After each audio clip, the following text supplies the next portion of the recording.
Welcome to healthy life. ഞാൻ doctor Ashwini. ഇന്നത്തെ video carpal tunnel syndrome എന്ന അസുഖത്തെ കുറിച്ചിട്ടാണ്. അപ്പം നമുക്ക് ഒ പിയിൽ വളരെ കോമൺ ആയിട്ട് കാണുന്ന ഒരു പ്രശ്നമാണ് കാർപ്പൽ ടണൽ സിൻഡ്രോം എന്ന് പറയുന്നത്. അപ്പോൾ ഇതിൻ്റെ കാരണങ്ങൾ, ലക്ഷണങ്ങൾ എന്താണ്, എന്താണ് ഇതിൻ്റെ പരിഹാരം, ആയുർവേദത്തിലൂടെ ഇത് പൂർണ്ണമായിട്ട് ചികിത്സിച്ച് മാറാൻ പറ്റുമോ, ആയുർവേദത്തിൽ എന്താണ് ചികിത്സകൾ എന്നുള്ളതൊക്കെ നമുക്ക് ഈ വീഡിയോയിലൂടെ നോക്കാം.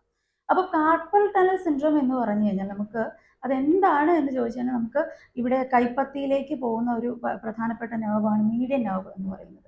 അപ്പോൾ ഇതിൻ്റെ നമ്മുടെ ഈ കൈപ്പത്തിയുടെ ഭാഗത്തായിട്ട് ഒരു ട്രാൻസ്വേഴ്സ് കാർപ്പൽ ലിഗമെൻ്റ് ഉണ്ട്. അപ്പോൾ ഇതിൻ്റെ അടിയിൽ കൂടിയാണ് ഈ മീഡിയൻ നെർവ് പാസ് ചെയ്ത് പോകുന്നത്, ആ കനാലിലേക്ക് പാസ് ചെയ്ത് പോകുന്നത്. അപ്പോൾ അതിന് അവിടെ ചുറ്റും ഉണ്ടാകുന്ന ടെൻഡൻസിൻ്റെ വീക്കം കൊണ്ടോ അല്ലെങ്കിൽ ട്രാൻസ്വേഴ്സ് കാർപ്പൽ ലിഗമെൻറ്റിൻ്റെ ഒക്കെ തിക്കനിങ് കൊണ്ടോ ഒക്കെ ഈ മീഡിയൻ നെർവ് കംപ്രസ് ആയി പോവാം. അതിന് പോകാനുള്ള സ്പേസ് കുറഞ്ഞിട്ട് കംപ്രസ് ആയിട്ടാണ് ഈ പ്രശ്നം കാർപ്പൽ ടണൽ സിൻഡ്രോം എന്ന് പറയുന്ന പ്രശ്നം വരുന്നത്. ഇതിൻ്റെ പ്രധാനപ്പെട്ട ലക്ഷണങ്ങൾ എന്താണെന്ന് ചോദിച്ചു കഴിഞ്ഞാൽ കയ്യിൽ തരിപ്പ്, ഒരു മരച്ചിരിക്കുക, കയ്യിൽ തരിപ്പുണ്ടാവാം, നംനെസ്, പിന്നെ അതുപോലെ തന്നെ നമുക്ക് വേദന ഉണ്ടാവാം. അപ്പം അഡ്വാൻസ് സ്റ്റേജിലൊക്കെ അസഹ്യമായിട്ടുള്ള വേദന നമുക്ക് ഈ ഭാഗത്ത് നല്ല വേദന ഉണ്ടാവാം. ഫിംഗേഴ്സിലേക്ക് മരവിപ്പും വേദനയും ഉണ്ടാവാം. അതുപോലെ തന്നെ രാത്രി ഉറങ്ങാൻ പറ്റാത്ത തരത്തിലുള്ള വേദനയൊക്കെ വരാം അഡ്വാൻസ് സ്റ്റേജിൽ. അപ്പോൾ ഇത് ഈ മീഡിയൻ നെർവിൻ്റെ പ്രധാനമായിട്ടും തമ്പിലേക്കും ഈ 3 വിരലുകൾക്കും ഈ ആണ് കൂടുതൽ വരാറ്. അത് ഈ നമ്മുടെ ഈ റിംഗ് ഫിംഗറിൻ്റെ ഒരു പകുതി വരെ. അപ്പോൾ ഇത്രയും ഭാഗത്തായിരിക്കും ഇത് കൂടുതൽ എഫക്റ്റഡ് ആവുന്നത്. ലിറ്റിൽ ഫിംഗറിന് അങ്ങനെ എഫക്റ്റഡ് ആവാറില്ല. അപ്പോൾ ഈ തരിപ്പും മരച്ചിരിക്കുന്ന ഒരു സിറ്റുവേഷനും ഒക്കെ ഈ ഭാഗത്തേക്കാണ് കൂടുതൽ വരാറ്. അപ്പോൾ ഇതിൻ്റെ ലക്ഷണങ്ങൾ ഇതൊക്കെയാണ്.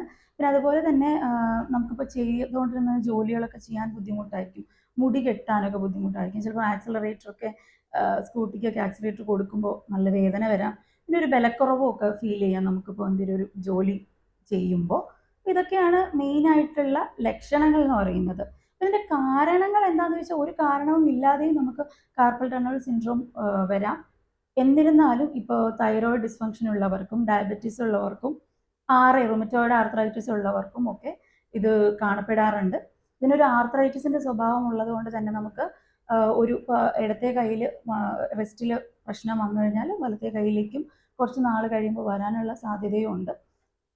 പിന്നെ ഈ ഒബിസിറ്റി ഉള്ളവർക്ക്, അമിതവണ്ണമുള്ളവർക്ക് ഇത് വരാനുള്ള സാധ്യത കൂടുതലാണ്.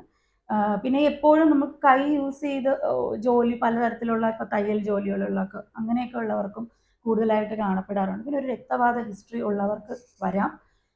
പിന്നെ അമിതമായിട്ടുള്ള ഗ്യാസ്ട്രൈറ്റിസ് ഉണ്ടെങ്കിലും ഈ പ്രശ്നം വരാം. പിന്നെ പ്രഗ്നൻറ്റ് ലേഡീസിന് പ്രഗ്നൻസി ടൈമിൽ ഇത് വരാം, പക്ഷേ ഡെലിവറിയൊക്കെ കഴിയുമ്പോൾ അത് മാറാറാണ് പതിവ്. അപ്പോൾ ഇതൊക്കെയാണ് കാരണങ്ങൾ. ഒരു കാരണങ്ങളും ഇല്ലാതെയും ഈ ഒരു പ്രശ്നം മീഡിയൻ നെർവ് കംപ്രസ് ആയിട്ട് വരുന്ന ഒരു പ്രശ്നമാണിത്. അപ്പോൾ ഇതിൻ്റെ ടെസ്റ്റ് എന്ന് പറയുമ്പോൾ നെർവ് കണ്ടക്ഷൻ ടെസ്റ്റ് എന്നൊക്കെ പറഞ്ഞിട്ട് ടെസ്റ്റ് ഉണ്ട്. അപ്പോൾ അതൊക്കെ ചെയ്തു കഴിഞ്ഞാൽ ഇതിൻ്റെ സിവിയറിറ്റി എത്രയാണ്, അതൊരു കൺഫർമേറ്ററി ടെസ്റ്റാണ് ഇതിനുള്ളത്, നെർവ് കണ്ടക്ഷൻ സ്റ്റഡിയൊക്കെ. അപ്പം അത് ചെയ്തു കഴിഞ്ഞാൽ സിവിയറിറ്റി എത്രയുണ്ട്, എത്രത്തോളം എഫക്റ്റഡ് ആയി എന്നൊക്കെ നമുക്ക് അറിയാനായിട്ട് സാധിക്കും. ചികിത്സയിലേക്ക് പോവുകയാണെങ്കിൽ ആയുർവേദത്തിൽ നമുക്കിത് പൂർണ്ണമായിട്ട് ചികിത്സിച്ച് മാറ്റാനായിട്ട് പറ്റും.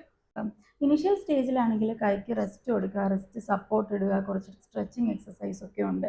അതൊക്കെ ചെയ്യുമ്പോഴത്തേക്ക് നമുക്കിതിൽ മാറ്റം വരാറുണ്ട്. ഇനി കുറച്ചും കൂടെ അഡ്വാൻസ് സ്റ്റേജസ് ഒക്കെ ആണെങ്കിൽ പലതരത്തിലുള്ള ആയുർവേദ ട്രീറ്റ്മെൻറ്റാണ് നമുക്ക് ഉള്ളത്. പലതരത്തിലുള്ള ആയുർവേദ ചൂർണം കൊണ്ടുള്ള ലേപനങ്ങൾ അപ്ലൈ ചെയ്യുക, പിന്നെ ചില പ്രത്യേകതരം ഓയിൽസ് അപ്ലൈ ചെയ്യുക, പിന്നെ ബാൻഡേജിങ് ഉണ്ട്. ഈ ലേപനം ഇട്ടിട്ട് അത് ബാൻഡേജിങ് ചെയ്യാറുണ്ട്, അങ്ങനെ ധാര ചെയ്യാറുണ്ട്. അങ്ങനെ പലതരത്തിലുള്ള ട്രീറ്റ്മെൻ്റ് ഉണ്ട്. പിന്നെ ആയുർവേദത്തിലൊരു സ്പെഷ്യൽ ട്രീറ്റ്മെൻറ്റാണ് അഗ്നികർമ്മ എന്നൊക്കെ പറഞ്ഞിട്ട്. അപ്പോൾ അഗ്നികർമ്മം ചെയ്യുക, അങ്ങനെ ഒരുപാട് നമ്മുടെ സിറ്റുവേഷൻസ് അനുസരിച്ച് പേഷ്യൻറ്റിൻ്റെ അപ്പോഴത്തെ എന്താണോ സ്റ്റേജ് അതിനനുസരിച്ചിട്ട് നമുക്കിതിന് ട്രീറ്റ്മെൻറ്റ്സ് ഉണ്ട്. അകത്തേക്ക് കഴിക്കാനുള്ള മെഡിക്കേഷൻസും കൊടുക്കാറുണ്ട്. അപ്പോൾ ഇതാണ് ബേസിക്കലി കാർപ്പൽ ടണൽ സിൻഡ്രോമിൽ ചെയ്യാറ്. അപ്പോൾ ഈ വീഡിയോ നിങ്ങൾക്ക് ഉപകാരപ്രദമായി എന്ന് കരുതുന്നു. എന്തെങ്കിലും ഡൗട്ട്സ് ഉണ്ടെങ്കിൽ കമൻറ്റ് സെക്ഷനിൽ കമൻറ്റായിട്ട് നിങ്ങൾക്ക് അറിയിക്കാവുന്നതാണ്. ഞാൻ റിപ്ലൈ തരുന്നതാണ്. Thank you.